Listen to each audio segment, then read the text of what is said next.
watch this video. Let me begin this morning by saying that I love the church. I'm a church baby. I love the songs, I love the singing, I love the shouting, the worship and the adoration. It could be CCM, contemporary, traditional. I love it all. But here's the reality. The church that I know is not the church that my parents knew growing up. Now watch this. I see a different church that's emerging. We don't have any reverence for things that draw you near to worship. No stained glass windows, no hymnals. We don't talk in the hushed tones in the sanctuary anymore. We don't have Bibles on the back of pews anymore. How about the fact that churches don't even have pews? No communion table with the 2 chairs. They used to tell you don't touch it.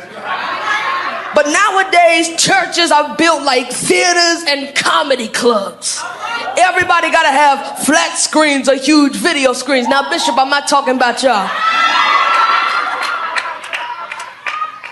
Music dominating our service. And preparing for church used to be a whole vibe in my family. You know, getting your clothes dry clean, getting haircuts, getting your hair done at the beauty salon. But now it's different. People are wearing ripped jeans to church. Their clothes are so tight, the whole praise team look like sausages. Strobe lights, you got neon lights and smoke machines. Sunday morning services have turned into American Idol, Sunday's Best, and The Voice all rolled in one. Now, you say that those things don't mean anything. But I challenge you today that we have lost something.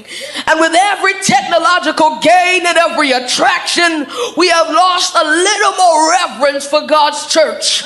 Can I preach to you in here? Now listen, there is a difference between a thermometer and a thermostat. Fashions of the world, secular replacing the sacred. We dance in here like they do out there. Something's wrong with us when we let an artist who talks about stuffing scriptures in her private places be the featured psalmist or soundtrack artist in our church or family gatherings.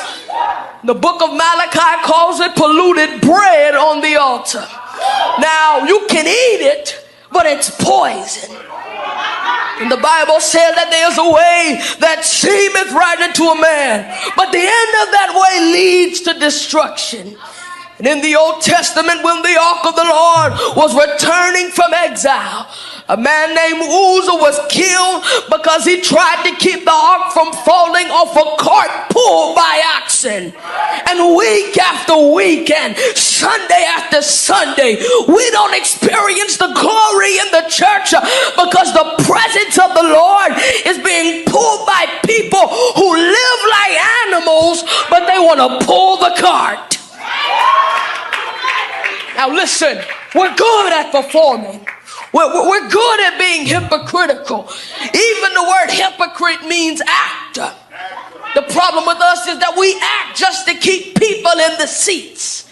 We don't see the glory no more because we turn to tricks to keep the people coming into the church. Now listen, I'm just a young man, but I'm noticing that this is a strange time in the church. Everybody gets offended. No, nobody likes to be corrected. Nobody reads their word anymore. Preachers are repeating YouTube sermons. The Bible is not the authority in these so-called Christian churches anymore. These so-called Christians are carrying crystals. They burn sage. They manifest it. They have spirit guides. And we are creating our own theology. And in the meantime, mosques and masjids are growing because somebody really wants a standard. Yeah, you got to give it up to the Muslims. They're giving up makeup. They're giving up flashy clothing. They'll stop eating pork. They'll even take off of work for a prayer meeting. And the problem with us is the church has become so preoccupied with accommodating the sinner that we have lost our standard. And the Bible says when there is no standard, the people cast off restraint. That means that we do anything. But here's the problem.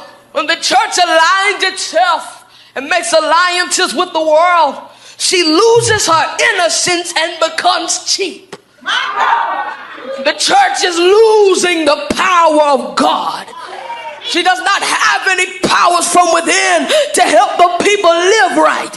And the Christian church loses its power when we depart from God and we start relying on the worldly ideas. But we've got to remember that Jesus is the high priest, and only a virgin and pure church can become his bride. James 4 verse 4 says, do you not know that friendship with the world is enmity with God? So whoever therefore wants to be a friend of the world makes himself an enemy of God. Now make no mistake about it. The church don't belong to us. The church is Jesus' bride. She is the wife of Christ.